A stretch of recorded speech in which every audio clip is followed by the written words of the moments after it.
Kwa jina la Baba na la Mwana na la Roho Mtakatifu. Amina.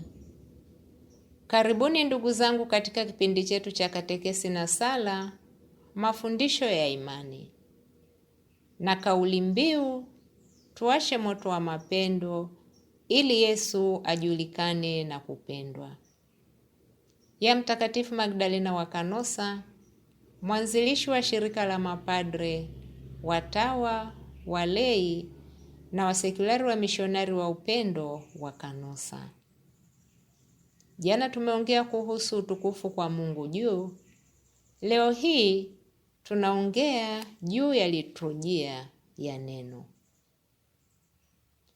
Baada ya utukufu, tunaketi ili kusikiliza neno la Mungu, ambalo ni somo la kwanza na somo la pili.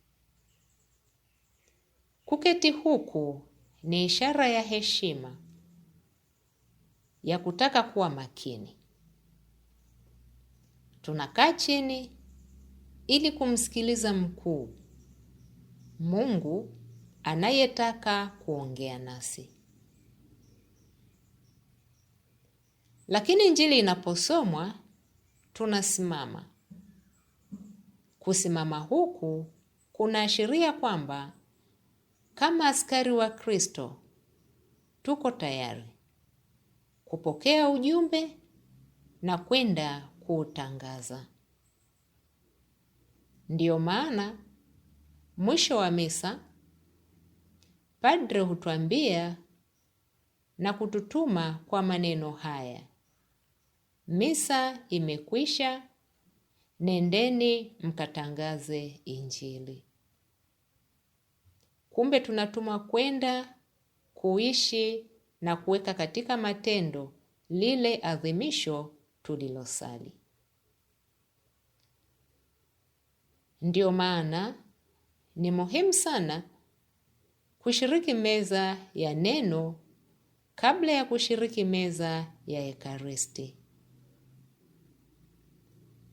Tunaambiwa nikikuta Injili imekwisha somwa nisishiriki komunio, kwa sababu neno la Mungu halikuniandaa kushiriki karamu hii ya Bwana kwa kupata ujumbe wangu binafsi ambao Bwana alitaka anieleze siku hiyo. Kwa mfano, nakuja kanisani, kisha inasomwa Injili ya Mathayo sura ya 5 mstari wa 23 hadi wa 24. Inasema, ukipeleka sadaka mbele ya madhabahu na hapo ukakumbuka kwamba ndugu yako ana neno nawe, acha sadaka yako madhabahuni, nenda kwanza upatane na ndugu yako, kisha njoo utoe sadaka yako. Kumbe katika ibada hiyo upatanisho na msamaha unakuwa ni wito na mwaliko wa Bwana wa kujipatanisha na wenzetu kabla ya kujipatanisha naye na kushiriki karamu yake takatifu ya mwili na damu yake. Wapendwa katika Kristo, kati ya mambo tunayohitaji leo hii ni msamaha na upatanisho, bila kuwekewa au kujiwekea conditions au kuwa na matazamio, bali kuishi kama Kristo Yesu alivyoishi, tukiongozwa na Roho Mtakatifu aliye mfariji na mshauri. Yesu Kristo hakusubiri twende kwake kuomba msamaha kwa kumfisha msalabani. Kwa Mungu Baba yake alisema, Baba wasamehe. Na kwa Bikira Maria mama yake akasema, Mama tazama mwanao. Hakutuwekea condition yoyote ile, bali alifanya hivyo kwa sababu ya upendo alionao kwetu na kwa Mungu Baba yake. Nasi kwa upendo tulionao kwa Kristo, tuwashe moto wa mapendo yake. Tumpende kweli kwa maneno na matendo. Hiki ndicho kitovu cha imani yetu kama Wakristo na wafuasi wake. Inawezekana kabisa mtumishi kuwa sawa na bwana wake na mwanafunzi kuwa sawa na mwalimu wake.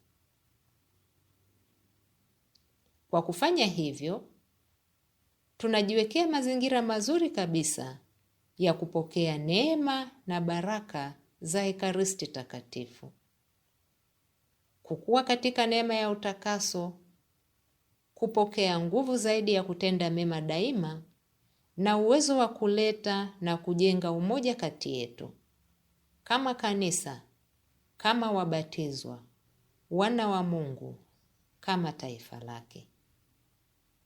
Ni kazi na utume aliyotuachia.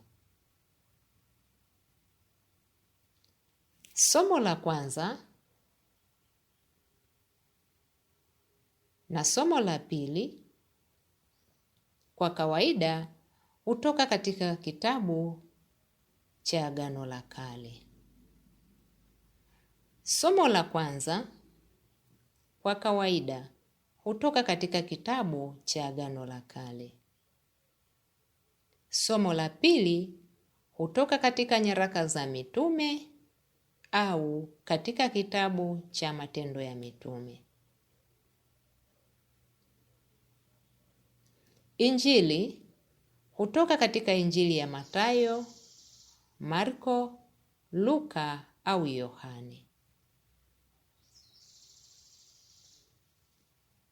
Tunapoitikia wimbo wa katikati, kwa wimbo huu tunajibu na kuitikia kile ambacho somo la kwanza limetuambia. Kwa mfano, tutaitikia, Bwana ndiye mchungaji wangu, sitapungukiwa kitu. Au, ingekuwa heri leo msikie sauti yake. Na kadhalika, kulingana na Zaburi ambayo imeambatanishwa na somo hilo. Kwa wimbo wa shangilio, shangilio hutualika katika ujumbe ule ambao Injili inataka kutuasa, neno ambalo Mungu anataka kutuambia. Kwa mfano, kesheni basi na kujiweka tayari, kwa maana hamjui saa atakapokuja Mwana wa Adamu. Masomo yote haya tunayoyakuta katika misale ya waumini hutengeneza 13% tu ya Biblia. Kumbe 87% imebaki nje. Ndio maana kwa wakati wetu binafsi ni muhimu sana kupenda kujisomea Biblia na kutafakari neno la Mungu. Ndugu zangu katika Kristo, neno hili likue na kuzaa matunda ndani yetu na ndani ya mioyo yetu. Tuwe wote kesho tunapoongea kuhusu mahubiri na kanuni ya imani. Kwa jina la Baba na la Mwana na la Roho Mtakatifu. Amina.